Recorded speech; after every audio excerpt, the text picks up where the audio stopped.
في الفيديو ده انا عايزه اكلمكم على موضوع الحسد والسحر والاعمال، علشان احنا بنشوف حد ان سوشيال ميديا كويس، فاحنا ما ينفعش كل حاجه نكتبها خافي من الحسد، خافي من العين، مشي لمي نفسك، اعملي مش عارفه ايه، انتوا ما بتقلقوش، انتوا ما بتخافوش، انتوا مش عارفه ايه. يا جماعه خلينا دايما نبقى وسطيين في التعامل، لانه في امور شائكه جدا ما بين الحسد والتوحيد. يعني ما يبقاش ربنا مديني تحصيناتي وانا المفروض ان انا بعتمد عليه بشكل اساسي وافكر بالحسد بشكل مرعب وكاني لاغي وجود الله، بان ربنا قادر قطعا وبحتا جمله واحده ان لا يصيبني شيء الا ما كتبه الله لي. فدايما الوسطيه كويس، خير الامور اوسطها. يعني في حاجات لازم نخبيها علشان النبي صلى الله عليه وسلم لما قال لنا استعينوا على قضاء حوائجكم بالكتمان، بس هل بعد ما اقضي حاجتي، يعني بعد ما اخلصها هفضل كتوم عليها؟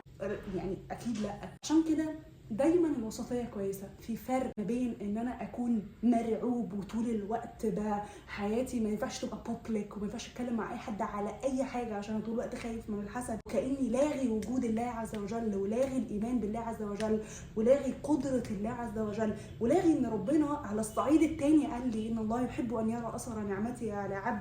لاغي كل الحاجات دي، وفي نفس الوقت في اتجاه تاني انا بقيت مؤمن تماما بالخوف وبالرعب وبالرهبه فعشان كده دايما الوسطيه كويس. نؤمن بالحسد لان ده واجب علينا، نؤمن بوجود الله علشان ده اوجب علينا، نؤمن بالتوحيد، ولكن الوسطيه كويسه. بتخبي في الامور في اولها ومش في كل الامور. في ناس انا اعرفهم بجد حقيقه، يعني شفتهم بعيني بيخبوا لما بيجوا يعملوا اكل علشان بيخافوا ان فلانه هتبص لي في الاكل.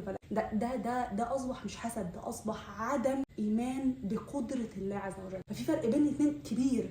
انا لما جيت تزوجت انا ما حكيتلكوش خالص، انتوا ما عرفتوش ان انا اتخطبت، ما عرفتوش غير يوم كاتب كتاب عشان ده كان الاشهار، وما نزلتش مع احمد اي حاجه خالص غير يوم الفرح، وما نزلتش اي حاجه تخص الفرح. وجينا بعدها بدات اصور معاه في حاجات بسيطه. اذا انا استعنت على قضاء حاجتي بالكتمان في اولها، ولكن في اخرها خلصنا.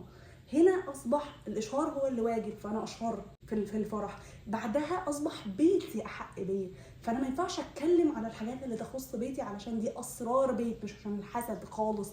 بعدين ابتدي احصن بيتي عشان ده واجب عليا، لانه الناس مش هتعرف مدى الضرر النفسي والمعنوي اللي انا تعرضت له عشان في الاخر ابدا ارتاح. بالتالي انا براعي مشاعر غيري، وفي نفس الوقت بكون واثقه في ربنا عز وجل وواثقه في نفسي. عشان كده في فرق كبير قوي بين الاثنين. فيا ريت الموضوع ده تقبلوه انتوا في حياتكم وتعاملوا معاه انتوا كمان في حياتكم، لانه بجد مش سهل خالص علينا ان احنا نفقد ثقتنا بالله عز وجل عشان احنا بقينا نخاف من عبد لا حول له ولا قوه. في فرق كبير قوي بين الاثنين. الحلقه النهارده كانت من اول السلاسل اللي لسه هصورها جديد اللي اسمها الوسطيه، وهكلمكم فيها على حالات كتيره جدا. هنتكلم في امور لازم نتبع فيها الوسطيه بعد كده.